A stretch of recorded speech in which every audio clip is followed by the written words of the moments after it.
అందరికీ నమస్కారం. నేను మీ doctor R Suresh, chest physician, Hanamkonda.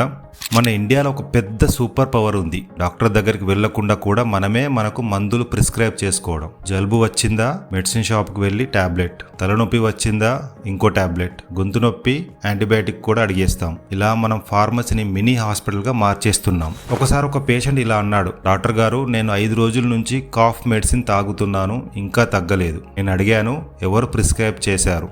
అతను చెప్పాడు, మెడిసిన్ షాప్ అన్నయ్య. సో ఓవర్ ది కౌంటర్ మందులు అంటే డాక్టర్ ప్రిస్క్రిప్షన్ లేకుండా దొరికే మందులు. ఇవి చిన్న సమస్యలకు సేఫ్గా ఉండొచ్చు, కానీ ఎక్కువగా లేదా తప్పుగా వాడితే ప్రమాదం. ఎగ్జాంపుల్ చూద్దాం.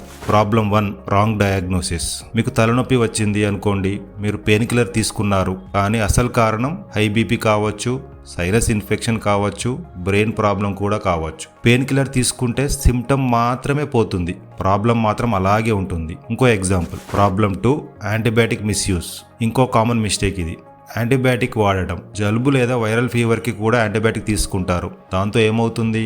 యాంటీబయాటిక్ రెసిస్టెన్స్ తయారవుతుంది. అంటే ఫ్యూచర్లో పెద్ద ఇన్ఫెక్షన్ వచ్చినప్పుడు మందులు పని చేయవు. ఇంకో ఎగ్జాంపుల్ చూద్దాం. Problem 3, side effects. Pain killers ఎక్కువగా తీసుకుంటే కిడ్నీ డ్యామేజ్ రావచ్చు, గ్యాస్ట్రిక్ అల్సర్స్, లివర్ డ్యామేజ్ కావచ్చు. కొన్ని కాఫ్ సిరప్స్ కూడా స్లీపీనెస్, అడిక్షన్ ఇవ్వచ్చు. సో మందులు అంటే బిర్యానీ కాదు. ఎక్స్ట్రా ప్లేట్ తీసుకున్నా ప్రాబ్లం ఉండదు, కానీ ఇవి పవర్ఫుల్ కెమికల్స్.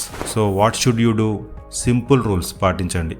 చిన్న సిమ్టమ్స్ అయితే simple over the counter medicine, limited days మాత్రమే. 2-3 రోజుల్లో తగ్గకపోతే డాక్టర్ను తప్పకుండా కలవాలి. యాంటీబయాటిక్స్ డాక్టర్ అడ్వైజ్ లేకుండా ఎప్పుడూ వాడకండి. సో ఫైనల్గా నేను చెప్పేది ఏమిటంటే, గూగుల్ డాక్టర్ కాదు, ఫార్మసీ డాక్టర్ కాదు, వాట్సాప్ యూనివర్సిటీ కూడా డాక్టర్ కాదు.